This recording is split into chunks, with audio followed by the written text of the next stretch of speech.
Thank you, Madam President. I want to take a moment today to speak about my friend Mark Udall, who's soon going to be finishing his term. Mark's sister Dodie describes him as an okay politician, but an extraordinary public servant. I think it's fair to say that Mark could never reduce his role as a representative of the people of Colorado to just politics. It's not in his DNA. And it's with a very heavy heart that I see him leave the United States Senate because he is my friend. But it's especially sad at a time when Mark's kind of leadership and constructive engagement are exactly what this place needs. Udall is a name that's synonymous with the West, and Mark and the collective service of the Udall family, for me, have come to represent the very best of our Western way of life. They have embodied that pioneering and entrepreneurial spirit dating back to the days when Americans were building entirely new lives on the frontier.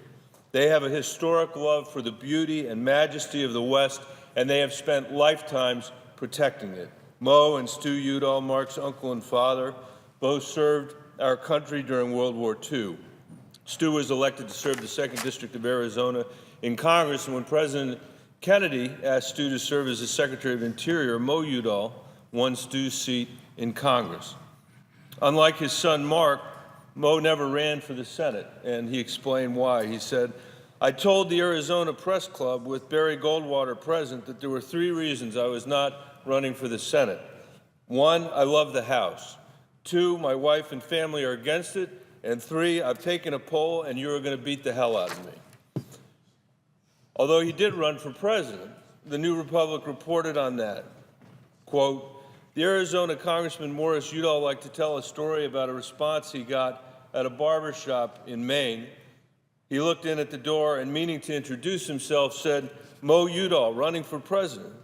'Yeah,' the barber said, 'we were just laughing about it this morning.'"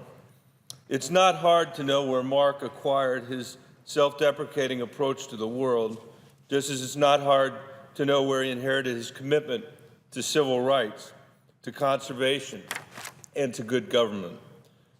Mark has said that it was during this time that his political views were formed, and he went on himself to seek office. In 2008, when Mark was elected to represent Colorado in the United States Senate, his cousin Tom, Stu's son, was elected to serve the state of New Mexico and is one of our colleagues today. Mark Udall's connection to the West and to public service come from both sides of his family. Mo Udall, a man of many talents, met Patricia Emery, Mark's mother, while playing basketball in Colorado. Patricia, or Sam Udall, was a sharpshooter, pilot, Peace Corps volunteer at the age of 56. She was a native Coloradan and the person Mark credits most for his passion for the outdoors, for backpacking and climbing. Today, in the 21st century, we face a profound set of challenges and a dramatic test of our democratic institutions. Can what Mark Udall often calls this glorious experiment in self-government continue to thrive into the next century and beyond? Mark has carried the tradition of his family by serving as a moral, forward-pointing compass. Throughout his career, he's defended personal freedom and liberty, and he's built a legacy of conservation and preservation. As a member of the Colorado General Assembly, representing Longmont and parts of Boulder County, Mark toughened the laws against poaching big game as trophy animals. As a member of the House of Representatives, he worked across the aisle to establish the Rocky Flats Wildlife Refuge, cleaning up the former nuclear site and preserving 4,000 acres of wildland near Denver. He established the James Park Wilderness Area, protecting 14,000 acres of some of our most scenic land in Gilpin and Grand counties. And he passed the Rocky Mountain National Park Wilderness Act to designate nearly 250,000 acres within the park as wilderness, including Long's Peak, which is actually a 14er that I have climbed. Mark Udall has climbed all of them in Colorado, every single 14er we have, because they are included in the tallest 100 mountains that we have, each one of which has been summited by Mark Udall. These are lands that will be protected long after any of our political careers are long over, and long after they remember who it was that protected those lands to begin with. But if anybody cares to check, they're going to know that it was Mark Udall. Mark has been a vocal, active, and effective in his fight against climate change and in his promotion of renewable energy. He was the statewide co-chair of the successful 2004 campaign to pass Colorado's Amendment 37. This measure required Colorado's power companies to generate most of their electricity from renewable sources. Colorado was the first state in the union to take the issue to the voters. Amendment 37 passed, and Mark Udall was the driving force behind that effort. After his victory in the state, Mark took this issue to the House of Representatives.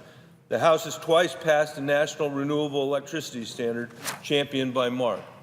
During his time in the Senate, he's continued to push for a national policy, and his doggedness in standing up for Colorado's wind energy production saved thousands of good-paying jobs across the state and ensured that we continue to lead the nation in developing our clean energy economy. The same is true for our ski areas, which have expanded recreation activities and summertime job opportunities thanks to a law Mark passed in this Senate. And Colorado's aerospace industry is thriving in part thanks to Mark Udall. His work on space policy also dates back to his time in the House of Representatives as ranking member on this space subcommittee. Mark helped revitalize aeronautics and aviation research and development at NASA and ensure the Hubble Space Telescope received service and funding. In the Senate, Mark helped lead the Colorado delegation in opposition to a proposal that would have canceled the Orion program, costing the state 1,000 jobs. The administration backed off. And last week, with a shuttle and rocket, both built by companies based in Colorado, NASA launched a successful test flight of the Orion vehicle. We will again carry astronauts into space, traveling deeper than ever before, and eventually maybe even visit Mars. As everybody in this chamber knows, Mark has been a staunch defender of the rights and freedoms we cherish as Westerners. As a member of the Senate Armed Services and Intelligence Committees, Mark fought every single day he was here to protect the security of the American people and the Bill of Rights. He's taken on the NSA and CIA when they violated our constitutional values. In 2011, he worked on a classified level to pressure intelligence officials to dismantle a massive email collection program that affected Americans' privacy. Administration officials were unable to provide evidence that the program was effective and it was shut down. It only became public information when the New York Times reported on it in July of 2013. Well before Edward Snowden made headlines in 2013, Mark warned of the NSA's overreach. In 2012, on this Senate floor, he warned the American people that they would be shocked to learn about what the NSA was doing in secret. And he introduced landmark bipartisan surveillance reform legislation with Senators Ron Wyden, Richard Blumenthal, and Rand Paul. It became the basis for the USA Freedom Act, which received 58 votes just a few weeks ago. There was a time before the relentless use of the filibuster when a majority of votes in the Senate would have been enough to ensure passage of that bill. Earlier this week, the Intelligence Committee released the executive summary of the Senate Intelligence Committee's study of the CIA's detention and interrogation program. Nobody in this place fought harder than Mark Udall to shed light on these tactics. His goal from day one has been holding the CIA accountable, shedding light on this dark chapter of our history and ensuring that neither the CIA nor any other agency or future administration would make the grievous mistakes that were made here. He accomplished his goals with respect for the process and without leaking classified information, but by applying pressure both politically and privately until the report was finally released. He has been effective because he has stood on consistent principle on every issue we have faced. He voted against the Patriot Act. He opposed the war in Iraq. He helped lead the fight to end Don't Ask, Don't Tell. Madam President, Mark truly is the very best of what it means to be a public servant. Independent, responsible, tough, focused on the future, and possessing an abiding can-do spirit. His calm presence, his unassuming nature, his ability to see pure good in those around him are exactly what we so desperately need in our process today. Simply put, Mark Udall has fought for Colorado families in the most constructive way possible by pushing thoughtful, common-sense solutions, but has never, ever fought to achieve a partisan political fleece. When Colorado was struck with a series of natural disasters, from wildfires to floods, Mark was at his very best, standing up for our state and our families to lead the efforts to ensure our communities had the support they needed to recover and better prepare for the threats we face next.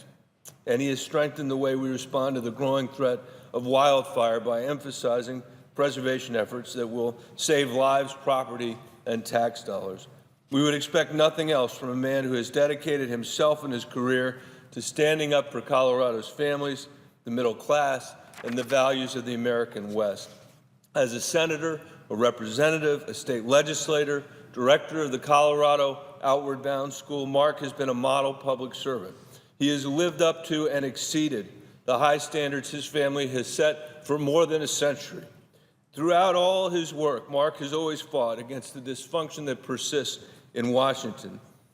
It's true, however, that Mark can't take full credit for the work. His wife and partner, Maggie Fox, shares his commitment to leaving more opportunity for the next generation. She's worked as a teacher and community organizer on the Navajo and Hopi reservations of Arizona, New Mexico, and for the Colorado, North Carolina, and Northwest Outward Bound schools. She has become a leading voice in many efforts to protect our land, our air, and our water. Their partnership is a genuine one, and it's made Mark's work possible. And Mark's staff has been among the finest, most professional, and most effective in the Senate.